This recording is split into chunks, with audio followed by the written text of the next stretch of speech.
اعترف، ايه اللي خلاك تدخل غرفة الفرعون؟ دخلت قعدت أقلب في حاجته. وكيف عرفت أن هذه لعبته المفضلة؟ معرفش ازاي. وما هذا الشيء الغريب الذي وجدناه معك؟ وماذا تعني فيفا 2027؟ ده اختراع لسه ما نزلش مصر. وهل هي لعبة ممتعة؟ دي جامدة طرش. تهبل تخبل. مسلسل بعد أول كام حلقة عمل قلق جامد جدا والناس كلها بتتكلم عنه. من غير ما أحرق الأحداث هقول لكم على حاجات شارلوك هولمز نفسه هينبهر بيها، وكمان هقول لكم على رأيي في المسلسل من أول كام حلقة أنا شفتها. وعندي طلب لشاهد يا رب يوصلهم ويعملوه. أول حاجة، مسلسل عمر أفندي بيتعرض على شاهد بعد مسلسل مفترق طرق اللي كان مفرس لينا كلنا وخصوصا النهاية، وأكيد طلعت عليه نكت. قالوا ما أفسده عمر المنسي يصلحه الآن عمر أفندي. المسلسل كوميدي وفيه مغامرات حلوة قوي، وبتدور أحداثه حوالين شاب بيكتشف طريقة تخليه يرجع بالزمن لورا لفترة الأربعينات. معلش بس حابة أقول لكم حاجة كده في السريع. ناس كتير قالوا إن هو نفس فكرة فيلم فاصل من اللحظات اللذيذة. أنا بشوف إن هو مختلف عنه تماماً، علشان الفيلم كان فيه بوابة زمنية بتنقل الناس لعالم موازي مش حقيقي، وفيه الشخصيات كلها طالعة في مكانين في نفس الوقت عكس بعض تماماً. بس مسلسل عمر أفندي هو بيرجع بالزمن لأحداث حقيقية حصلت زمان. المسلسل 15 حلقة بيتعرض على شاهد وعلى وعلى دراما، كل يوم حلقة جديدة من الحد للخميس. أنا بقيت أحب المسلسلات القصيرة دي بتاعة اضرب واجري، بتكون أحداثها سريعة ومش مملة. ندخل بقى على الحاجات اللي شارلوك هولمز نفسه ما كانش هيكتشفها.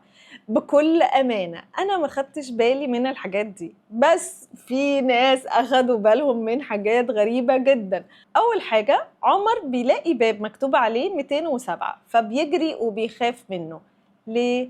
علشان المسلسل الرعب اللي اتعرض من فترة ومعظمنا شافه وعمل قلق جامد جدا برضه. تاني حاجة، بصراحة شابول اللي أخد باله منها. الاسم اللي مكتوب هنا هو نفس اسم شخصية أحمد حاتم في المسلسل، بس مكتوب من الشمال لليمين. وآخر ملحوظة رهيبة ومستفزة جدا في نفس الوقت، إن مكنة الفلوس اللي طالعة في اللقطة دي الزراير بتاعتها بتاعت مكنة فلوس اتعملت في الستينات، عشان وقت الأربعينات الزراير بتاعت مكنة الفلوس بتتعمل بعرض تلتين المكنة.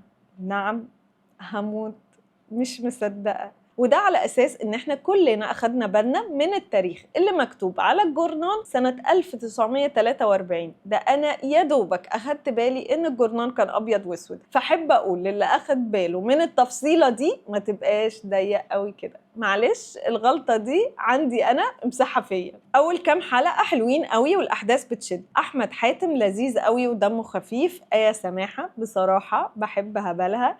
ومصطفى أبو السريع المال الحلال أهو عمل دور مختلف وعجبتني قوي شخصيته من أول حلقة، وطريقة تمثيله بتموت من الضحك. محمد رضوان عمل دور مسخرة ورهيب، وأعتقد إن هو لسه هيتألق في الحلقات اللي جاية. حابة أقول حاجة صغيرة للي عمل تتر البداية والفوتوشوت بتاعة المسلسل. برافو حلو قوي. أنا كل مرة بتفرج على المسلسل مش بعمل سكيب للانترو. الطلب اللي بطلبه من شاهد، ليه بتكتبوا قصة الحلقات اللي بتنزل؟ بجد أنا ببذل مجهود جبار علشان ما أقراهاش، بتحرق أحداث المسلسل. وعملتوا الموضوع ده قبل كده في مسلسل بصراحة أنا مش فاكرة اسمه، بس حرقتوا أحداث المسلسل لأن انتوا كتبتوا التويست اللي احنا كنا المفروض نعرفه آخر المسلسل في أول حلقة وبوظتوا المسلسل. نداء إلى عمو المدير في شاهد، عشان خاطري بطلوا تكتبوا الأحداث اللي بتحصل في الحلقات، وممكن مثلا تعملوا أسامي الحلقات مرتبطة بالأحداث من غير ما تحرقوا المسلسل. وفي الآخر أحب أقول لكم إن فكرة المسلسل لذيذة وبتاخدك لجو قديم بشكلهم ولبسهم.